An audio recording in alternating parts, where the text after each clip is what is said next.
Thank you. Thank you. Thank you. You know how intimidating it is when you get a standing ovation before you speak? It is. Well, I can only disappoint you now. I know that was for Sue. I do. I appreciate that. Anyway, first of all, Jonathan, thank you for introducing me, and thank you, the Nixon Library, for this beautiful place where I last spoke for the 25th anniversary roast of me.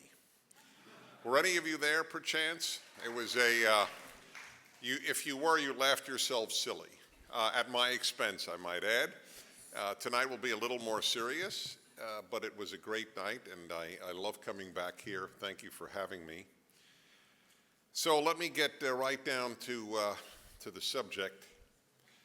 Let me tell you, of course, many of you know me, and I mean that sincerely. And I don't mean listen to me, I mean know me. I am exactly what you hear on the radio. You can ask the people who work with me. So I say, if you listen, you know me. And the reason for that is that I've always believed that openness, even when it's difficult, is the best way to communicate. People then really do believe in what you say, and you have every right to. I may well be wrong, and I have been, but you know that I want to earn your respect through my credibility.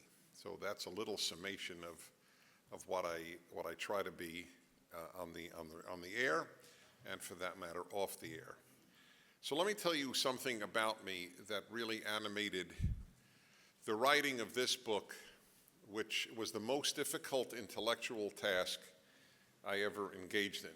The most difficult task, period, was raising teenagers. So we put that on its own category of difficulty and return to other difficulties. But beyond that, this was the most difficult thing I ever did. There were times during the writing when I said, I think I bit off more than I can chew. Is that the way the motto goes? I always get these things wrong. I have a monkey in this race. I get all these things wrong. But I was right, bit off more than I could chew? Okay, I was afraid of that, I really was, because, I kept thinking, why didn't I just write something on American values? Or why didn't I just write something on the left? Or just one thing on Islamist values? Instead, I wrote 3 books, and they're in one. By the way, so for those of you, believe it or not, I was going to say for those of you who say, well, Dennis, don't you say books should be 200 pages or less? So let me tell you, it's unbelievable what I get, and anyone in public life. It's not unique to me. We get attacked for anything. And it's one thing for somebody to write me an email, Dear Dennis, you say books should be 200 pages or less, yet we know this is 435. What gives? All right, that would be a perfectly legit. Instead, in caps, and whenever an email comes in caps, it isn't, I love you. Okay, it's a given, it's a non-audible way of yelling at you. And in giant letters, it goes, hypocrite. And I'm thinking, my God, if that's the worst this person who clearly dislikes me can accuse me of, that I'm a hypocrite for writing a longer book than my ideal number, I'm in good shape. But that's what I got. So let me explain why it is as long as it is. It's 3 books. It really is. One is on American values. But if I didn't write the other 2, see, the challenge to American values, Islamism, which I define as the desire to spread Sharia law and Sharia-based society. Sharia is Islamic law. It does not mean religious Muslim, does not mean secular Muslim, does not mean Muslim. It means the Muslim who wishes to promulgate a Sharia-based society. And that is a very real danger to Muslims as well as to non-Muslims. What's happening to Christians in Muslim countries today and the world's media essentially ignoring it is a travesty. And by the way, I have in my chapter on the left and the way in which the media deliver news, a very interesting series of, and all footnoted, stories. And I give one example, and it happens all the time, and once you see the pattern, it's eerie. It's eerie. You learn what is happening. Christians are being killed in Nigeria, for example, as you and I speak. It is almost a weekly occurrence that a church is burned, Christians are beaten, etc., by Muslims in Nigeria. It's a country that's 50-50 Christian and Muslim. Do you know how it is always reported from Reuters to the BBC to the New York Times? It's reported as interreligious violence. But it isn't interreligious violence. That's like saying that when the Nazis killed the Jews, it was interracial violence. No, it was Nazi persecution of Jews. This is Muslim persecution of Christians. But you don't get it that way.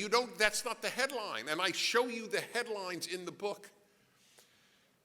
So it's not Islamism which constitutes in the West a challenge to American values. It's leftism. And I call it leftism because it's a religious conviction, a series of convictions that people have.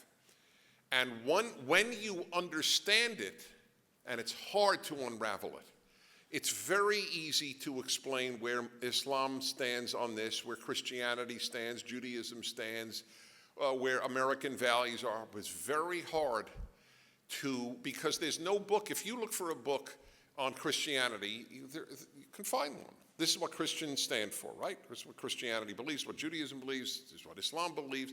What if you wanted, this is what leftism believes?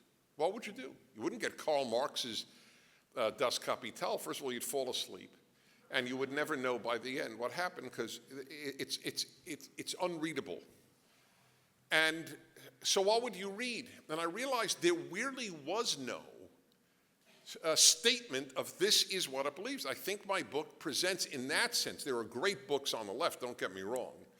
Thank God there were great books, but none that really say this is what they believe, this is why they believe it, and this is why it succeeds, which is how I describe leftism. And what you realize is it's an alternate view of the world. It is. And you know from my radio show, I do not say, do not think, do not argue that people have bad motives who have different views than I. I'm very adamant about that. And the reason, by the way, you have no idea how liberating that is. The only reason that I have been able to write this book was because in my first years of radio, I realized I have to assume that those I differ with mean well. You have no idea. The reason it's liberating is it made me fight their ideas intellectually rather than ad hominem. See, if everybody you differ with is an idiot, is selfish, is despicable, is mean-spirited, is greedy, then why debate? There's no debate. You're a jackass, forgive me, and that ends the issue, right? By the way, that is what they believe of us. That's why we win the debates. We always win the debates. Well, I have had some of the biggest left-wing names in the world on my radio show, like Howard Zinn. Before he died, I had him on, I just want to say, because you might think I conduct a seance every so often on the show, and I don't. But I had Howard Zinn. Howard Zinn is the author of Popular History of the United States. It is the single most widely used history of the United States in schools. Unbelievably, that gives you an idea how left-wing the schools are, that they would have Howard Zinn's on. But I had him on, and people were unnerved by what he said. Why? Because I wasn't there to attack him. I was just there to provide clarity. This is what he believes. For example, I asked him, do you believe that the world would be better if there were no United States? And he essentially said yes. Had America never developed? Man who was prospered beyond words in the United States of America could have that view. It's almost mind-boggling, but he's a sincere leftist. He's sincere. He didn't wake up in the morning and think, how can I do harm? So when we debate these folks, then I get these letters, oh, Dennis, you should have this and this leftist on. You didn't have a good one on. Well, that's what I always get. Oh, well, he wasn't a good representative. I said he's one of the best. It doesn't matter. We win because not all of us, some of us have their habits, but most of us deal with their ideas. They only deal with our character. That's why I gave you the acronym SIXHIRB. SIXHIRB, sexist, intolerant, xenophobic, homophobic, Islamophobic, racist, and bigoted. That's what you, if you're conservative, are. Now, why would you debate somebody who is sexist, intolerant, xenophobic, homophobic, Islamophobic, racist, and bigoted? Why would you do that? Right? It's like debating a Ku Klux Klansman. You don't debate them, you shoot them. I mean, let's be honest. Right? What are you going to debate? Yes, well, I think blacks should be lynched. No, I don't think that blacks should be lynched. It's not a debatable issue. You just want to kill these people. But that's how they feel about us. We're not worthy of debate. We're all these bad things. Not to mention greedy, but I couldn't have SIXHIRB, so I didn't put it in. Otherwise, I would, or SIXGERB. No, the greedy part. I love the greedy part. It's just an amazing thing. Like greed, they want to abolish greed. That's another part of the left. It's a utopian expectation. Like, what does greed mean? Greed is obviously a pejorative, right? But the desire for profit, we have up at PragerUniversity.com a video. Walter Williams, one of the great economists, has 5 minutes. All our courses are 5 minutes on profit. And it shakes you up to watch this. What would we have were it not for profit? What would there be? Would this chandelier be in this room? Would this floor be in this room? Would this building have been built? Would the clothing you're wearing be available to you? Would the shoes you are wearing? Would the car you came on? All of it is thanks to profit. Boy, did I learn this well in the Soviet Union, which I visited a number of occasions because that was my field of study, and I studied Russian. I learned after my third visit to a restaurant to bring a very long book, because by the time I would be served by a waiter, I got through a good part of a book. They would gather at the other corner of the room and talk to each other. You were ignored. Why didn't they serve? Because no matter what they did, they got the same salary. See? There was no profit in excellence. So why be excellent? You're excellent because there's reward. You don't do certain things because there's punishment. That is the way we're made. There's nothing shameful in that. When I hear a college kid, believe me, I much prefer a college kid who says, I would like to make a good living and support a family, than a kid who said, I want to save the world. Okay? When I was in graduate school at Columbia, I met kids who wanted to save the world, and they were terrible kids. They were awful. They treated people awfully. This was the crowd that loved humanity. It was humans they treated terribly, but they were in love with humanity. By the way, I have the opposite. I love humans and have contempt for humanity. No, I'm very serious. There's the name of one of my articles, Contempt for Humanity, Love of Humans. I love people. Anybody who's in my life knows I love people, right? I love people. I do. But I love the people in the elevator with me. I do. But humanity, the record of humanity is grotesque. By the way, for those of you who are biblically inclined, and I am biblically inclined, I've taught the Bible, specifically what we Jews call the Torah, the first 5 books of the Bible, for 25 years from the Hebrew. And I've taught the verse, the most famous verse perhaps in the whole Bible, love your neighbor as yourself, right? And I taught this point. Why does it say love your neighbor? Why doesn't it say love everyone as yourself? And the answer is, it's easy to love everyone. It's hard to love your neighbor.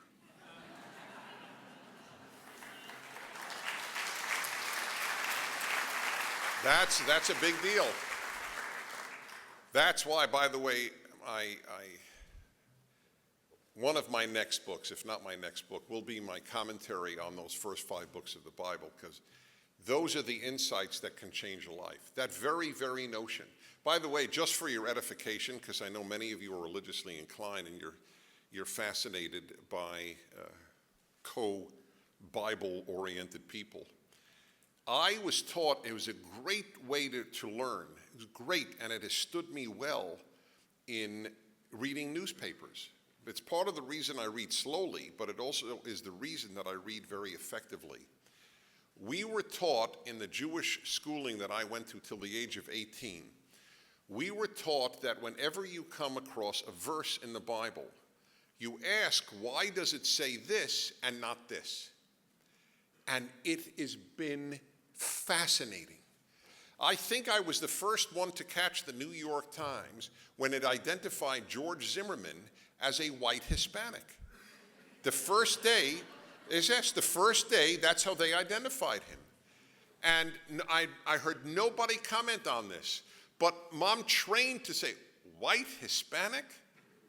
Isn't that a first? And sure enough, you can do a search on the New York Times page. And as a subscriber, we subscribe to their stuff. They never subscribe to our stuff, right? Isn't that interesting, right? Ask any of your liberal friends if they get National Review, right? Or listen to conservative radio, which they have been brainwashed into believing is hate radio. They never hear us, and they say it's hate radio. I was just on 3 hours with Hugh Hewitt. Now, there's a real hater for you. I mean, right? I mean, think about it. Or me, or Bill Bennett, just to take the folks on our station. Bill Bennett is a real hater. The only thing he hates is yelling, right? And he's the most soft-spoken radio talk show host in American radio history. Hi, it's Morning in America with Bill. Hope you're doing well today, and I am. Right? The hater, a big hater there, right? Michael Medved, another hater. I mean, so they don't listen, but they have been told in the New York Times that it's hate radio, and therefore, that's the end of the issue. So the way things are presented, back to my original issue, the way things are presented in the media change people's minds. I ask in a very long chapter, why has the left succeeded? And there are many, many reasons. Then I want to get to the American part, obviously. But a big part of it is when you control the world's media, and I don't mean it, there's no conspiracy. I never believe in a conspiracy. Forgive me, I don't believe in any conspiracies. I think Kennedy was killed by one person. I don't believe extraterrestrials visit. I just don't believe in any conspiracy. There's not a left-wing conspiracy. It's simply that is the dominant ideology of our time. As I say, there are 3 ideologies competing for humanity: Islamism, leftism, and Americanism. 2 proselytize. We don't. And we're paying the price. We're losing our own country. This is not meant, I'm not running for office. This is not meant as a political line. Excuse me. No, it's literally true. We are losing the American value system. The left proselytizes, Muslims proselytize, but Americans don't. We lose our own children, right? People lost their children in college. Conservative parents sent their children to left-wing seminaries called colleges. And I'm not against sending your kids to college. I'm for preparing them. By the way, one of the best preparation is 1 year as a waiter or waitress. I'm dead serious. Just, you know why? 1 dose of reality will undo 4 years of the fantasy world that they will have at college.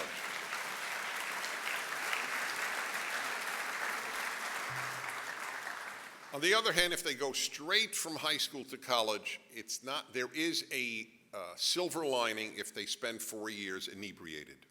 I just want you to know that. I always try to find the silver lining in things.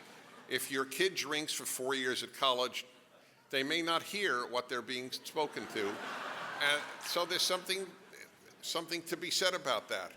By the way, I'll never forget, I walk along a sort of cliff when I speak, because I never fall over, but I come close, I take risks.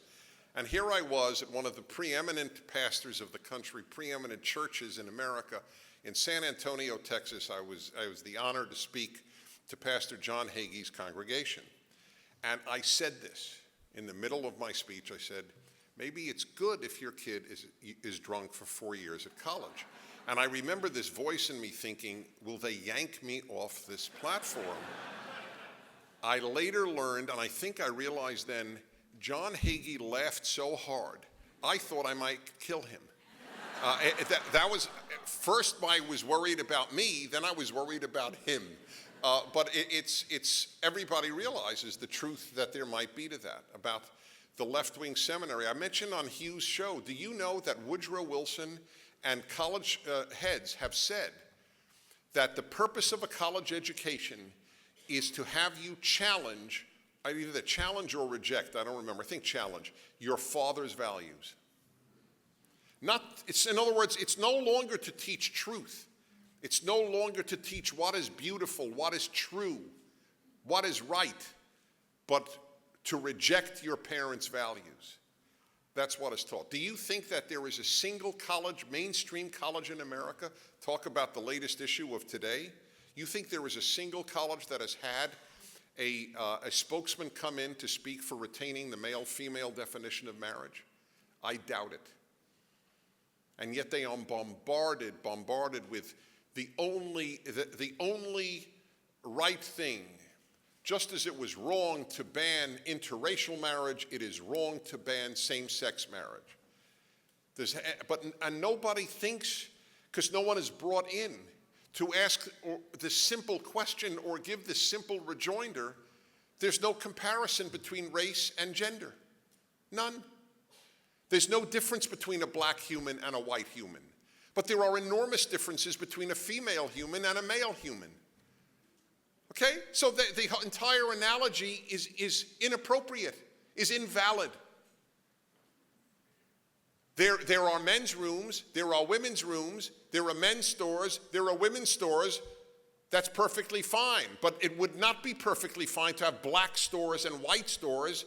We fought against that correctly, because there is no difference between the black and the white and the yellow and the red.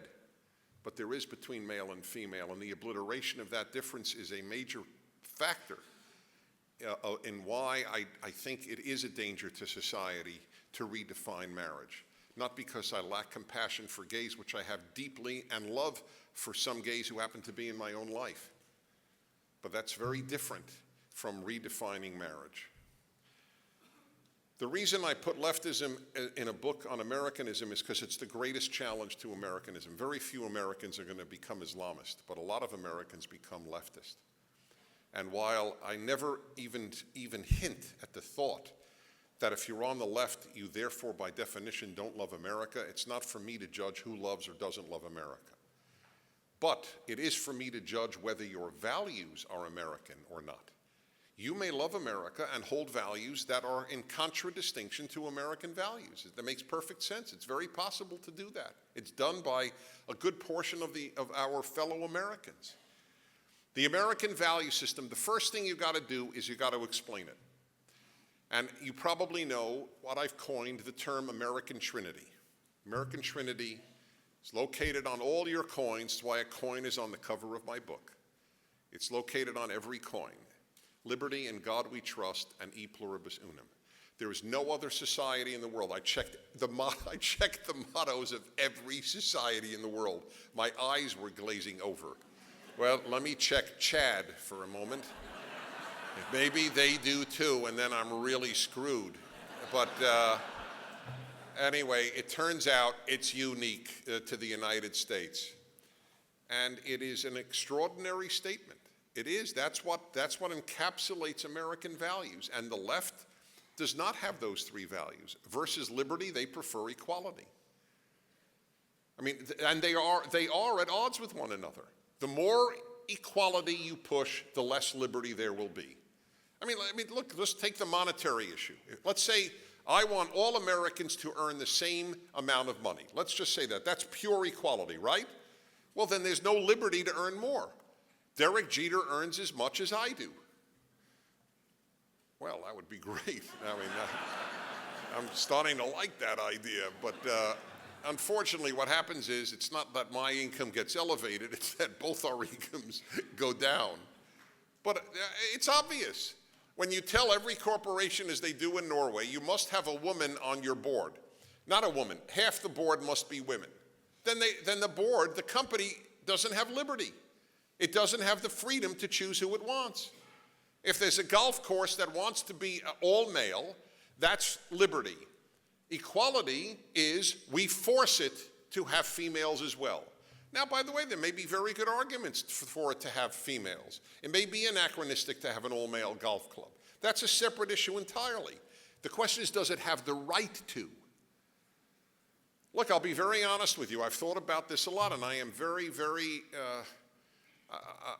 sensitive to this issue. But I will just tell you, I am so enamored of liberty that even if it hurt me, let us say there was a golf club that said no Jews. I would fight for its right not to have me. I would.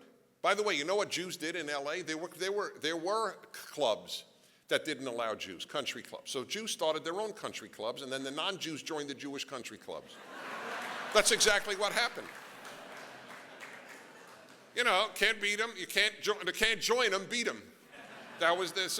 That's what you do. I mean, that's the American way. Then, oh, this is a stupid idea. Let Jews in, let everybody in, and that's fine. Anyway, I actually like the American people, and I don't think that a country club that said no Jews would prosper today in America. Okay? So I'm not sure we need laws to force them, but if push came to shove, I prefer liberty. Look, just to give one more example on this very matter, in Europe, you are not allowed to deny the Holocaust. You go to jail. Right? In the United States, you have 100% liberty to deny the Holocaust. You don't go to jail. We believe in freedom of speech more than they do in Europe. We believe in liberty more.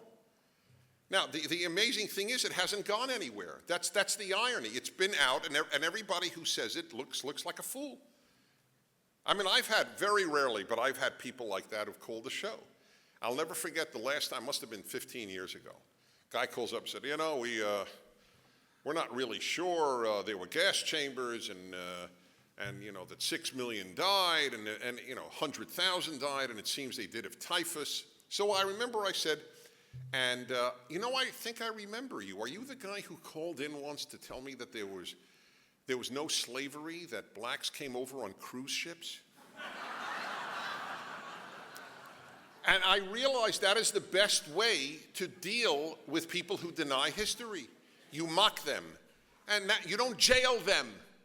In Europe, you get jailed. But you know what that has led to in Europe? It has led in Europe to much more than just Holocaust denial. If you say anything that might offend a Muslim, you go to jail.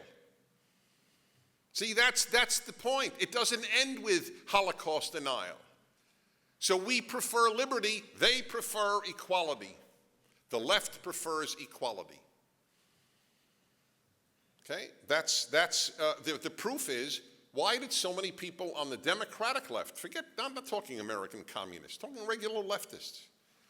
Why were they so enamored of Fidel Castro, and still are? They have film festivals down there. Robert Redford goes down there all the time, has hours of meetings and dinner and cigars with Fidel Castro. Why? There's no liberty in Cuba, but that doesn't bother the left here. That's the point. What they love is the fact that he is aiming for equality. The United Nations ranked Cuba and the United States as tied in health care, just 2 countries apart. How could that be? You can't get an aspirin in Cuba. So how could that be? Because they don't care. The United Nations ranked equality, not quality. What bothers the left is inequality. So what bothers the right is lack of liberty. not inequality. I don't care if somebody is 1,000 times richer than me. I don't care if I'm 100 times richer than someone else. I care if the person I'm 100 times richer, does that person have access to a home? Does that person have access to a hospital? Does that person have access to education? And they do. Inequality doesn't bother me in the least. I always tell the story of my next door neighbor. To this day, I don't know his first name, because when I grew up, you knew adults by Mr., right? So I still know him as Mr. Klein. Mr. Klein had a Cadillac. I remember staring at that thing, and I remember which one, the one with the rocket taillights, and I couldn't believe it was so long, you would like take a walk just to get across it. Mr. Klein had a Cadillac, and we had an Oldsmobile. We were 2 levels below Mr. Klein, because in between was a Buick. You were ranked accordingly. No, you know that. I'm not kidding. It was Cadillac, Buick, Oldsmobile, Pontiac, Chevrolet. Everybody knew your income by which GM car you drove. And that's how it worked. Oh, you're dating a girl? What, a father drives a Chevy? Oh, a Buick. And that's true. Mr. Klein had a Cadillac. Mr. Lupkin, friend of my parents, had a Buick. I thought he was very wealthy. I did. I'm not kidding. But do you know that until I went to college and learned about social inequality, it never occurred to me to resent the fact that they were much richer than us. It never occurred to me. If I would ever think about it, I thought Mr. Klein has a better paying job and deserves it. It's the end of the issue. When Americans see a Cadillac, the American reaction is, hey, if I work hard, I'll have one too. The European reaction is, he should be in a Chevy. That's the European reaction, or better, on a bicycle. It's a very, very different worldview. So versus the American value of liberty is the leftist value of material equality. That's why they just constantly talk about inequality, inequality, inequality. And I always say it doesn't bother me. Inequality doesn't bother me. And it's shocking to be that direct to someone on the left. It's like saying that, murder doesn't bother you. How is that possible? I want to know how the least equal are living.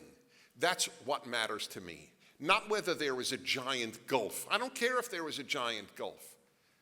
And by the way, I just want to tell you, as one is a sort of happiness guru, because I really do think I have a handle on this subject.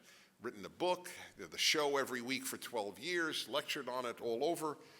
And I got to tell you, after a certain material need is met, they are not happier. In fact, every study done, and I'm not saying, look, you know my view on money? Money makes the happy happier and makes the unhappy unhappier. Really, I could give you a whole lecture on that. It's something that I've worked through and put in one sentence, but it makes the happy happier, because why not? I'm happy already, and now I have more money. Great. So no big deal. It's really nice. But if you're unhappy, you don't stop being unhappy because you got the money. You're still unhappy, but now that you have the money, you don't know what will make you happy because you thought you were unhappy because of the money. That's the reason. So it was not a throwaway line that the unhappier get unhappier with money. So money, abject poverty is a burden, obviously. But beyond that, I have been with such people. I am addicted. My wife is my pusher in this regard.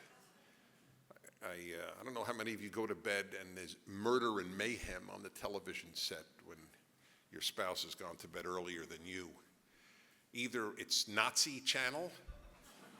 What is the official term? The military channel? Yeah, it's either Nazi channel or Investigation Discovery channel. And I am now addicted. I may fall asleep during one of the shows, and if that happens, you could blame it on ID, because they just got me started in this way. And just last night, I was watching a very wealthy family. The murder in this case, they show you how real-life murders are solved. It's riveting. And what was the murder? A very wealthy man threw his very much wealthier mother down the steps and then beat her in the head till she died and made it look like an accident. Here's a wealthy, happy family for you. Am I right? So the inequality issue doesn't move me. Next, in God we trust. The founders of this country were giants. They were giants. The more I read them, the more I fell in love with them during the research of this book, including the so-called deists. This is another left-wing propaganda that, they weren't Christians, they were deists. Well, wait, they weren't Christians in every case in terms of Christian theology. Not all believed in the Trinity. That's true. But all believed in God the Creator as described in the Bible. All. Franklin, Adams, Jefferson, all. And believed that society without God and society without religion was doomed. All. And I purposely quoted liberal authors on the founders to prove the point, not to mention the founders themselves.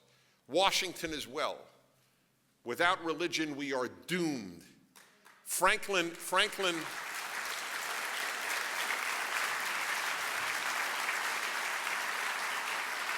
and I'll tell you why we are. Franklin, the same thing. Adams, here's one. I wish I had it in front of me. But I'm not going to ask if any of you have the book, because either I'll be hurt or there will be a very long line of people coming up with their book. But I'll give you one. It's in the book. John Adams, and I'm paraphrasing now. John Adams said, "Sometimes I think that religion is just ridiculous and nonsense." This is quoted all the time by the left on their websites and so on, but they never quote the next line. Then I realize, however bad people would be with religion, they'd be a lot worse without it. Then they never quote the rest of it. Everybody who thinks at times thinks, oh my God, when we meet some jerky religious person, of course we think that. They never quoted the next sentence. They all realized that without God and religion we're doomed. And this was their genius. Liberty is doomed without God. Because if people do not feel accountable to God for their behavior, then whom will they feel accountable to? The state. So you either have God-fearing people or state-fearing people. The left wants state-fearing people. I was just in Sydney, Australia, lecturing last month, and they told me that in parts of Sydney, where the most liberal parts of Sydney, they measure how much garbage you throw out. And if you throw out more garbage than allowed, you are fined a very, very hefty fine. Isn't that great? How much? See, because Australia is so filled with people that it's a real danger. If they dumped all of Sydney's garbage for the next century in Australia, no one would find where the garbage is.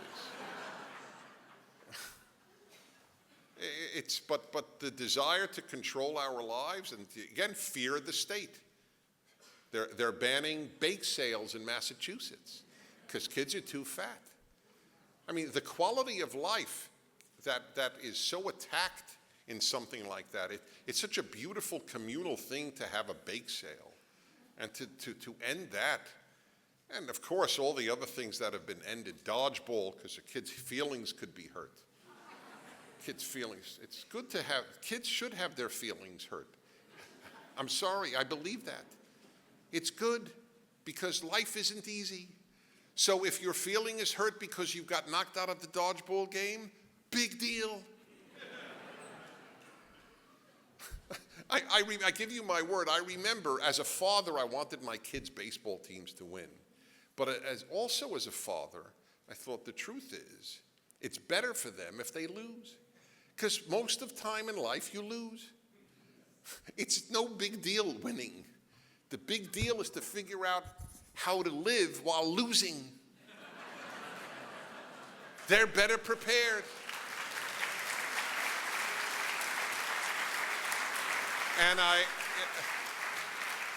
And yet, the left came up with this ridiculous notion of the self-esteem movement.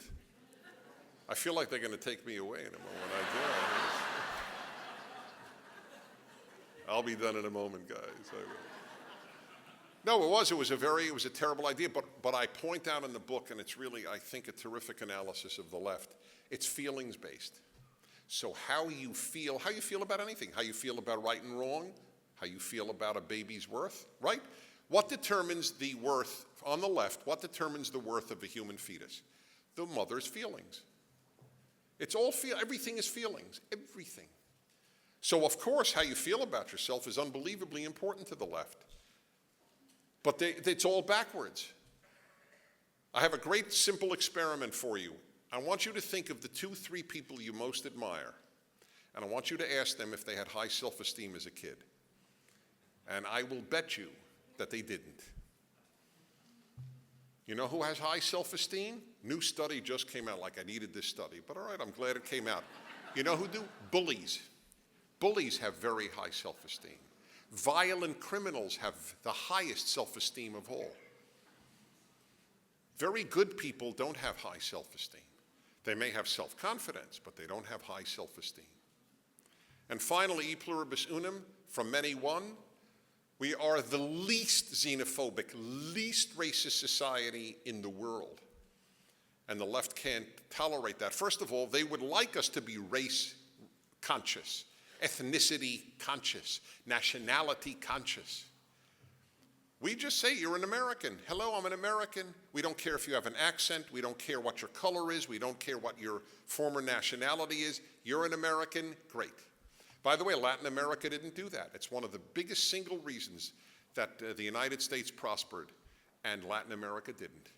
They only believed what one author who taught at Harvard said, familism. They believed in blood.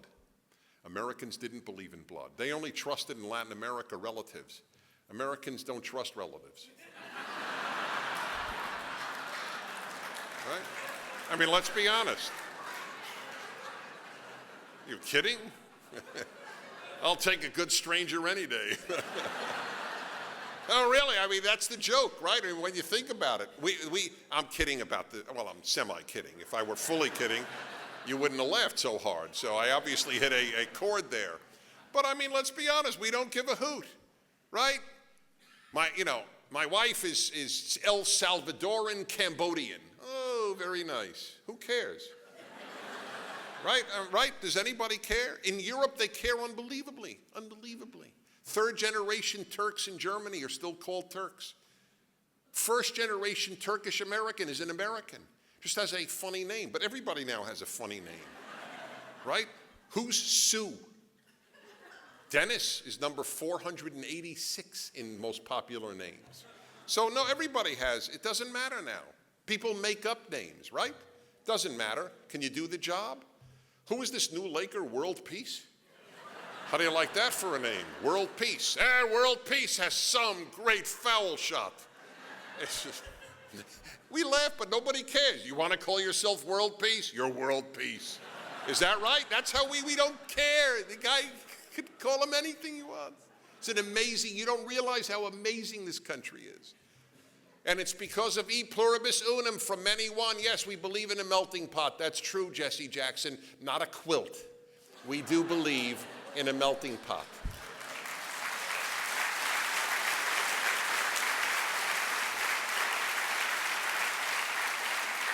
All right, so that's the argument in a nutshell. The book really spells it out. And look, if I wanted to make a lot of money, what would I do now that I think of it? I don't know what I would do, actually. But if I would have written, I don't know, another book on happiness. But I've never, and everyone who knows me well knows, I've never been guided by money. I've been guided by, can I do more good? And thank God I've made a decent living.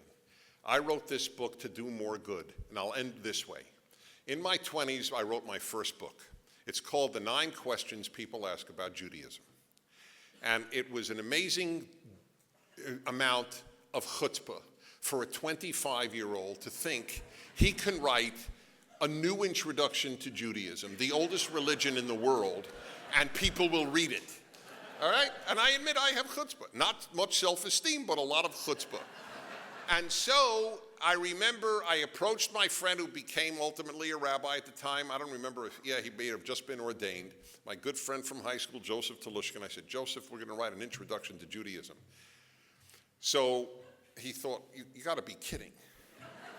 I said, Joseph, believe me, I'm telling you, we got better answers. He told his mother that we're going to write it, and his mother looked at him and said, Joseph, are you kidding? You guys are 25 years old. You're going to write an introduction to Judaism? What are you going to say that hasn't been said? So Joseph had a lot of faith in me. He said, Dennis knows what he's doing. So fine. So we decided to write it. It became the best-selling introduction to Judaism in the English language. It is still in print. And I don't want to tell you how long ago I was 25, but it's not yesterday. And so it was. And that was relatively easy compared to this. This is the case, that was the case for Judaism. This is the case for America. And it needed to be done because we are forgetting. And it would be a sin because it is the last great hope on earth, just as Lincoln said it. And that's why I call it still the best hope. Thanks very much. Thank you. Thank you very much.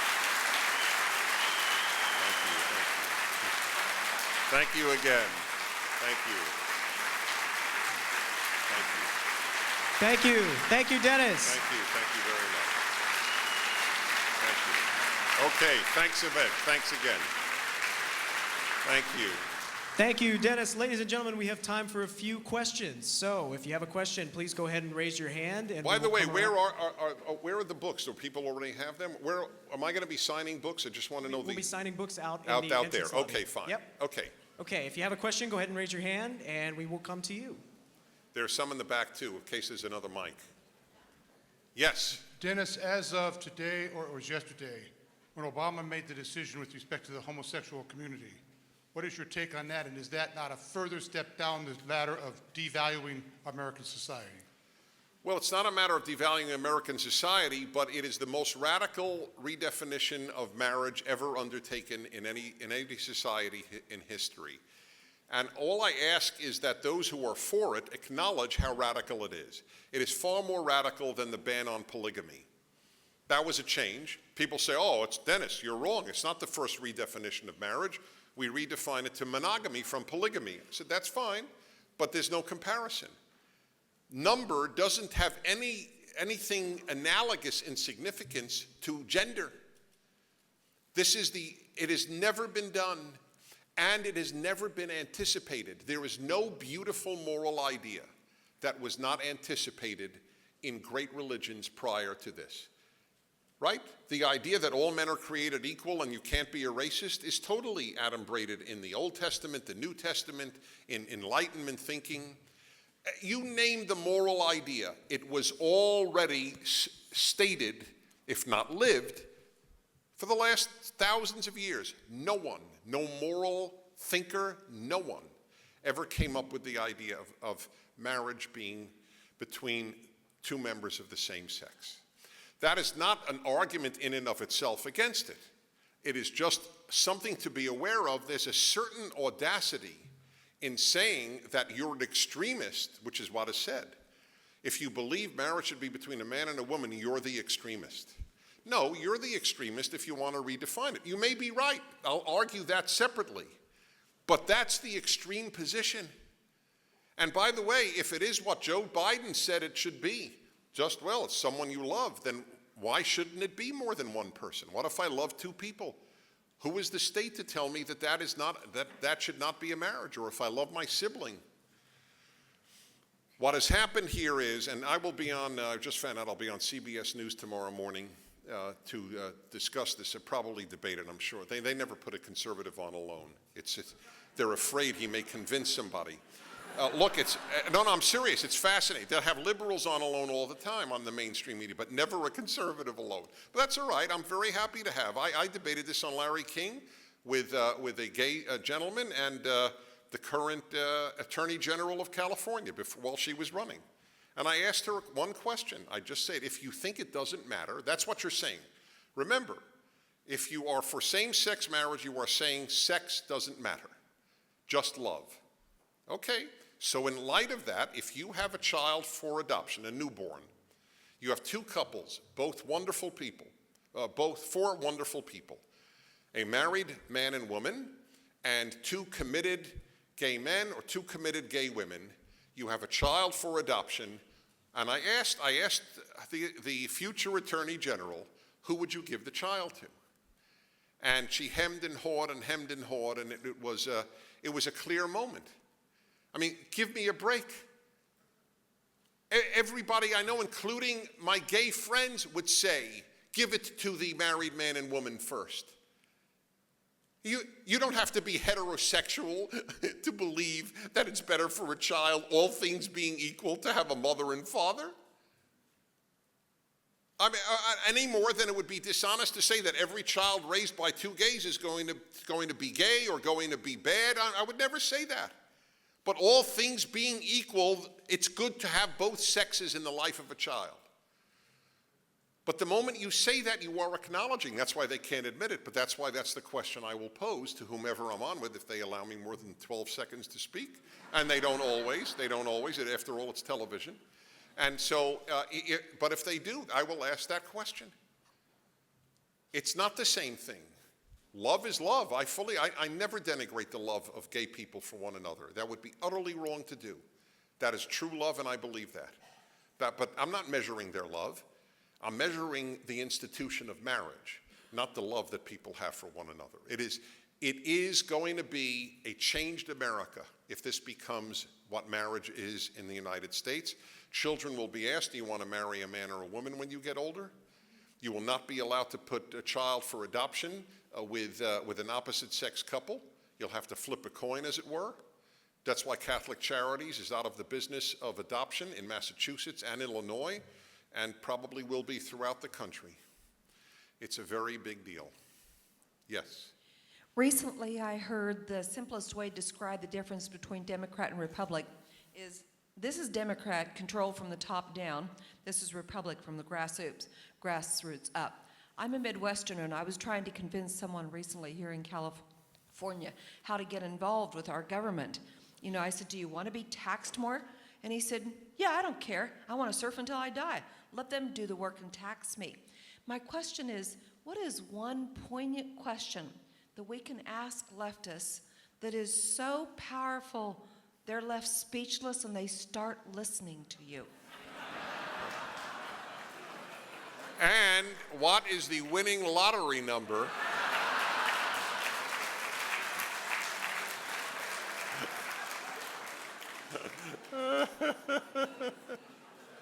I love the question. There is no answer. No, if there were an answer, no, look, I get letters literally every day. You changed me from left to right, listening to you. It takes them, but it doesn't happen in one show. However, I will say I do believe, and that's why I think talk radio is so powerful, and I also started this Prager University project of 5-minute courses that I do believe change lives. I'll tell you one thing that I do with young people that will change them from the default position of left to conservative. It's a great story. I was invited to one of the preeminent high schools in the Los Angeles area, one of the most sophisticated high schools that sends its students to the greatest colleges and universities in the country. So the Republicans there, believe it or not, they existed, not in much number, but to their great credit, they got some funds and they brought me. And obviously I didn't charge them a normal fee, but I wouldn't go for free because I want them to work to get me. I work when I speak, they should work to get me. Anyway, they got me. So I went, And we had a meeting. My wife was there. She could tell you how true this is. And so the students, I met with them to thank them, all the 12 Republicans in the entire high school. And they said, "So Dennis, so you're going to speak on conservatism?" I said, "No." And their faces were crestfallen. They worked so hard to bring a conservative, and I wasn't going to speak on the case for conservatism. So they said, "What are you going to speak on?" I said, "I know this is going to upset you a little, but on happiness." And they were crestfallen. They were disappointed. But I said, "Trust me, this will turn them around more than anything I could say about politics." And I'll tell you why. I'll tell you why, and I was right. They all agreed afterwards. It became the most controversial speech ever given at the high school. They all acknowledged it was discussed for weeks afterwards. And the faculty hated it, which was a good sign. So, what did I say? I spoke on the moral obligation to act happy even if you don't feel it. This drove many of the students and nearly all the faculty crazy, because what I said was, how you behave is more important than how you feel. The moment you believe that, you have left the left. That is why it is such an effective idea. The moment I measure whether something is good or bad, right or wrong, by its behavioral result and not by whether it felt good, meaning there is a good and a bad and a right and a wrong external to my feelings, you are no longer on the left. Once feelings become secondary to standards, we won.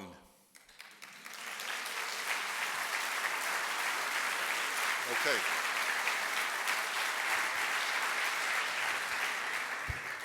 Unfortunately, this has to be our last question.